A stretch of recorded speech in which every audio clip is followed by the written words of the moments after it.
नाज़रीन, आज से चंद दिन कबल मेरा एक इंतहाई करीबी दोस्त जो कि एक बहुत बासर और इंतहाई इन्फ्लुएंस रखने वाला सोसाइटी में शख्स है, वो मेरे पास आया तो उसने मुझे एक वाक़या सुनाया।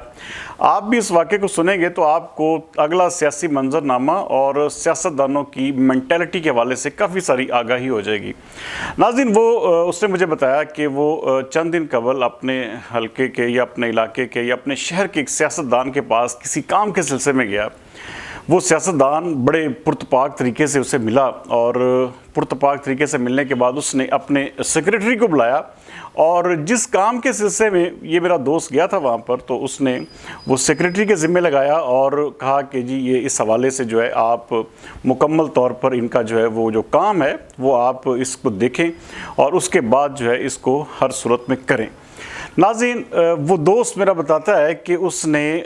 जो वो सेक्रेटरी साहब थे वो तकरीबन कोई 2 दिन तो एक किस्म का ऐसे ही उसके साथ जो है वो झूठ बोलते रहे और 2 से 3 दिन के बाद फिर मुलाकात हुई और जब वो मुलाकात करने के लिए आया तो वो जो सेक्रेटरी साहब का रवैया और जो सेक्रेटरी साहब की जो टोन थी वो ऐसी थी जैसे कोई वायसराय लंदन जो है वो मिलने के लिए आया है और बहुत बड़ा एहसान अजीम उस शख्स पर करने आया है। तो वो शख्स जो था, जो मेरा दोस्त है, वो बड़ा सटपटाया कि भाई ये वो जो सियासतदान जिससे मैं मिलने गया था वो तो बड़े धीमे लहजे में मुझसे मिल रहा था, तो ये किस कमाश का शख्स जो है वो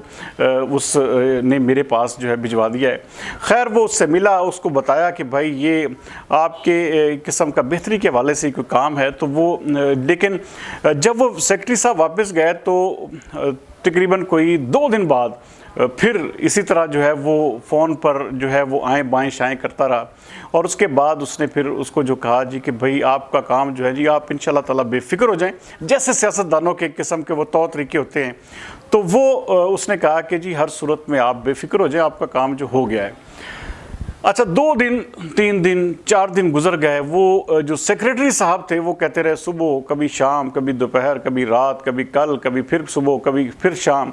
ये करते करते नाजरीन तकरीबन कोई इसी तरह उसने 4 से 5 दिन का अरसा जो है वो ऐसे ही गुजार दिया और फिर 4 से 5 दिन के बाद उस शख्स ने, वो जो मेरा दोस्त बताता है कि उसने फिर उसकी कॉल तक भी सुनना गवारा ना किया। और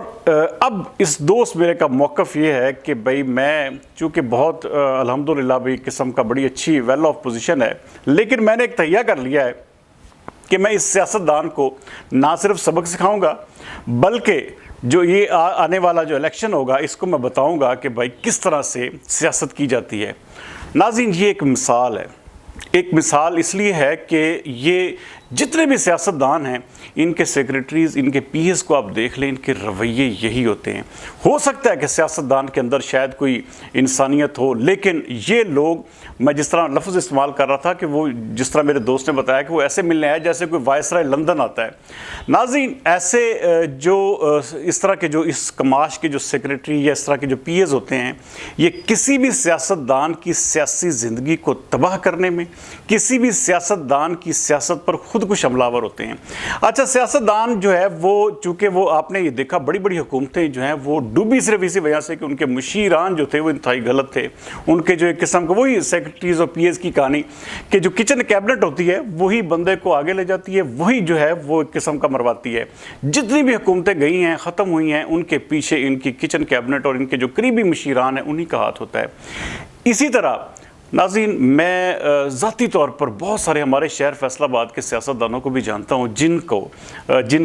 जिनकी सियासत को तबाह करने में उनके सेक्रेटरीज़ का एक बड़ा नुमायाँ किरदार है। और उन्होंने, अच्छा, ये कई दफ़ा ऐसा भी मौक़िफ़ सामने आता है कि वो कहते हैं कि जी चलें जी ये एक बंदा हमारे ख़िलाफ़ हो गया तो कौन सी बात है। लेकिन नाज़रीन, कई बंदे ऐसे होते हैं वो जो इस बात को, इन चीज़ों को दिल में रखते हैं और फिर जब वक्त आता है तो उसको सबक सिखाने के लिए हर हद क्रॉस कर जाते हैं। तो ऐसा ही मेरा दोस्त जिसने मुझे ये वाक़या सुनाया और उसने कहा कि किस्म की कसम खाई, उसने कहा जी कि इस सियासतदान को हराने के लिए मुझे चाहे कुछ भी करना पड़ा मैं करूंगा क्योंकि इसने मेरी इंसल्ट की है और करवाई है।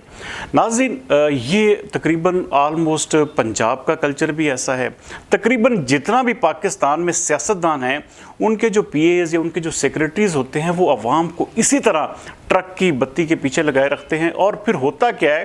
कि तकरीबन 100 में से एक बंदे का काम करते हैं। ये वही मिसाल है पुराने ज़माने की कि जिस तरह वो मुग़लों का एक दौर होता था तो मुग़ल बादशाह की कहानियाँ सुनाने के लिए उसने 4 बंदे रखे होते थे कि जी मुग़ल बादशाह की ये बात है, मुग़ल बादशाह ने ऐसे कर दिया, उसको जो है माफ़ कर दिया, उसको जो है जी सज़ाए मौत दे दी। इस तरह की कहानियाँ सुनाकर वो एक किस्म का दाग बिठाते थे, फिर वो हुकूमत करते थे। लेकिन अब नाज़रीन ज़माना बदल चुका है, अब ज़माना भी बदल चुका है, ज़माने के तौर तरीके भी बदल चुके हैं। अब ये सोशल मीडिया का दौर है, यहाँ पर आपकी कारीगरी बिल्कुल भी नहीं चलेगी। आप समझते हैं, अच्छा कई सियासतदान ऐसे हैं जो अपने आप को ये समझते हैं कि भाई हमारे पास तो बहुत सारा पैसा है, हम क्या करेंगे, हम आखिरी दिनों में नोटों की बोरियां खोलेंगे और आवाम को जो है वो ख़रीद लेंगे। नाज़रीन, अब ये भी ज़माना नहीं रहा। अब सिर्फ और सिर्फ वही है जो कहते हैं वो जो दिखेगा वही बिकेगा, जिसका काम नज़र आएगा, जिसकी अपीयरेंस नज़र आएगी। अच्छा, ये तो हमारे एक किस्म का सबसे पहले आप पिछले इलेक्शन में देख लें, पिछले इलेक्शन तक यही कहानी चलती थी कि भाई जब इलेक्शन आएंगे हम उस वक्त जो है मूवमेंट करेंगे, और बहुत सारे सियासतदान सिर्फ इसी वजह से मार खा जाते हैं। और यहाँ पर हमारे फैसलाबाद में ऐसी कई मिसालें हैं। ये नज़ीर फैमिली ऐसे ही करती थी सियासत, अब भी ऐसे ही करती है। अच्छा, लेकिन क्या हुआ कि पिछली दफ़ा बमुश्किल जो है वो एक सीट एमएनए की निकालने में कामयाब हुए। अच्छा, हालांकि फैसलाबाद में उनके पास पैसा भी बहुत है और बहुत एक किस्म का उनका नेटवर्क है, लेकिन अब ये चीज़ें जो है नाज़रीन अवाम बर्दाश्त नहीं करती। अवाम जो है वो प्रेजेंस भी चाहती है, वो पूरा 5 साल जो है वो एक किस्म का बैकअप भी चाहती है, और ये चाहती है कि हर सूरत में उनका जो सियासतदान है वो उनके साथ एक किस्म का मुकम्मल तौर पर राब्ते में भी रहे और कोऑपरेशन भी करे। लेकिन बदकिस्मती यही है कि इस तरह के किस्म के वो जिसे कहते हैं ना कि कमीना फितरत किस्म के लोगों को अपने साथ नथी करके और उनको जो है अपना सेक्रेटरी या पीए रख के और फिर अवाम को जो है वो लाल बत्ती के पीछे लगाना और फिर उनको जो है मुसलसल चक्कर देते रहना, झूठ बोलते रहना। और ये सारे के सारे अमल में ये बात किसी तौर पर भी बईदस क्यास नहीं है कि भाई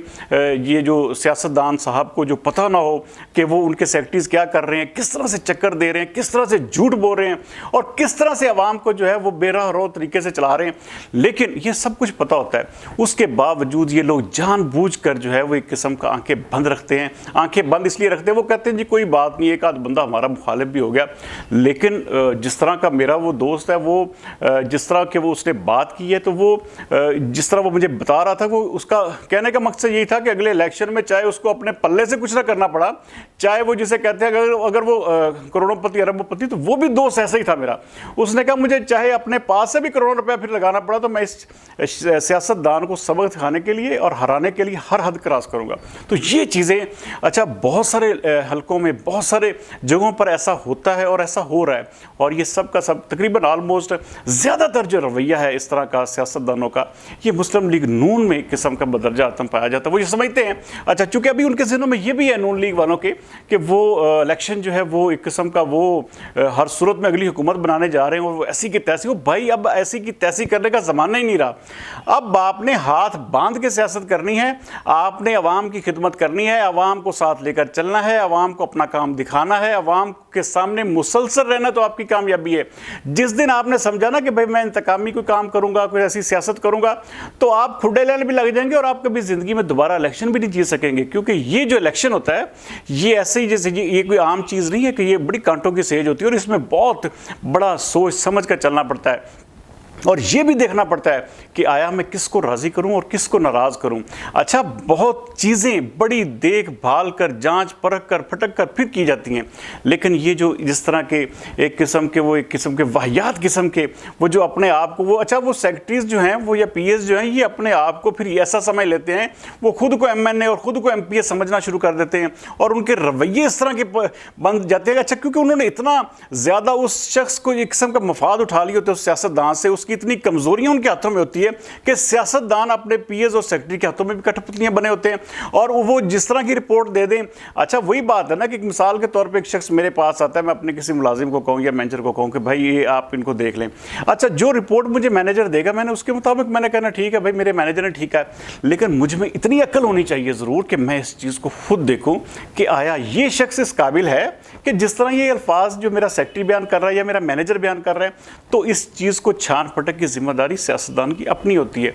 लेकिन बदकिस्मती से यहाँ पे हमारे एक किस्म का सरिया लेकर बैठे हुए हैं सियासतदान भी, और अपने आप को समझते हैं अकले कुल समझते हैं, और वो ये समझते हैं कि जब वक्त आएगा, जब इलेक्शन आएगा तो हम ऐसा कर देंगे, हम वैसा कर देंगे। नाज़रीन ऐसा वैसा अब कुछ नहीं होता। अब ये जो दौर है, ये डिजिटल मीडिया का दौर है, यहाँ पर जब तक आप डिजिटली अपने आप को, अपने कामों को, अपनी चीज़ों को आगे नहीं रखेंगे, आप बड़ी बड़ी कंपनीज भी हायर कर लें, लेकिन जो शख्स आपके बारे में एग्रेसिव होकर आपके खिलाफ लग गया, आप देखें ना, एक मिसाल के तौर पे आपका इलेक्शन में मुकाबला एक उम्मीदवार के साथ होता है, 1-to-1 मुकाबला होता है, लेकिन उसके साथ साथ 20 लोग ऐसे आ जाएं, अच्छा 20 लोग जो हैं आपके मुकाबले में हर तरह से आपको हराने के लिए तुल जाएं, तो फिर आप क्या करेंगे? फिर आप किस तरह से सारे सिस्टम को, किस तरह से वो मुकाबला करेंगे कि जब एक शख्स जो है वो एक किस्म का सर धड़ की बाजी लगाकर आपको, तो ये चीज़ें जो हैं ये बहुत सारे हमारे, ये ऑलमोस्ट आने वाला जो इलेक्शन है नाज़रीन, मैं भी प्रेडिक्ट कर रहा हूँ कि 80% सियासतदान आने वाले इलेक्शन में अपने सेक्रेटरीज और पीएस के रवैये की वजह से हारेंगे,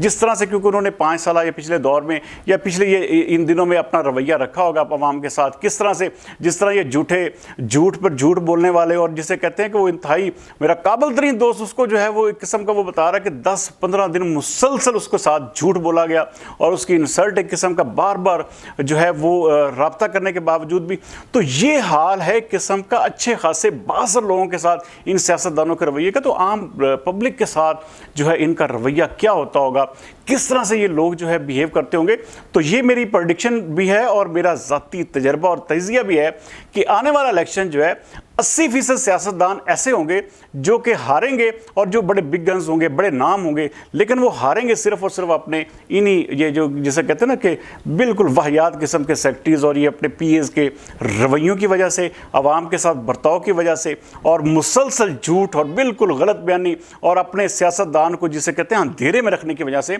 बहुत सारे सियासतदान अगला इलेक्शन जो है, ये बात मेरी याद रखिएगा, और वो हारेंगे। और फिर मैं आपके सामने फिर प्रोग्राम बताऊंगा, और फिर मैं उस सियासतदान का नाम भी बताऊंगा और उस सेक्रेटरी का नाम भी बताऊंगा जब ये सियासतदान साहब इलेक्शन में हारेंगे, और जब उसको एक किस्म का, मैं उस वक्त, ये अभी कौन सा ज़्यादा देर अगले 2-4 महीने में इलेक्शन हो रहे हैं, तो फिर मैं आपके सामने फिर इसी हवाले से एक वीलॉग करूंगा और आपको बताऊंगा कि ये सियासतदान साहब थे जिन्होंने इस तरह से आवाम को एक किस्म का, ये मिसाल है नाजरीन, ये सिर्फ और सिर्फ एक सियासतदान नहीं है, ऐसे हमारे मुल्क में 80% सियासतदान हैं जो सिर्फ और सिर्फ अपने पीएस और अपने मैनेजर के सर पर चल रहे हैं, और उन्हीं की रिपोर्ट्स पर जो है आवाम को जो है लाल बत्ती के पीछे लगा रखते हैं। बहरहाल उम्मीद करते हैं आज का प्रोग्राम आपको पसंद आया होगा। अगले प्रोग्राम तक सरदार अमीन जतोई को दीजिए इजाज़त। पाकिस्तान जिंदाबाद।